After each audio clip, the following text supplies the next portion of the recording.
Welcome to the Tech Egg. Don't get scrambled. Enjoy the video. In this video, I will show you how to make delicious bacon cheese fries. First, let's gather our ingredients. You'll need about 1 pound of frozen French fries, 6 to 8 slices of your favorite bacon, and approximately 1 cup of shredded cheddar or a cheese blend. Preheat your oven to 400 degrees Fahrenheit.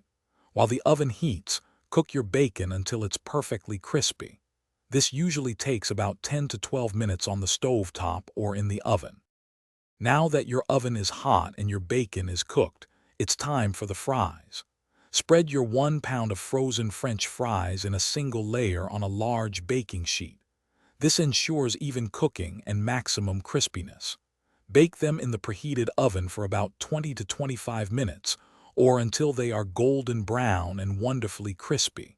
Remember to flip them halfway through for best results. With your fries perfectly crispy, it's time to assemble our masterpiece. Take your cooked bacon and crumble it into small, bite-sized pieces. Carefully remove the hot fries from the oven. Immediately sprinkle about 1 cup of your shredded cheese evenly over the hot fries. The residual heat will start to melt the cheese beautifully. Then, generously scatter your crumbled bacon over the cheesy fries. For the grand finale, place the baking sheet back into the oven for another 3 to 5 minutes.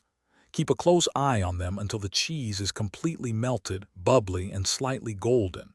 Once perfection is achieved, carefully remove them from the oven.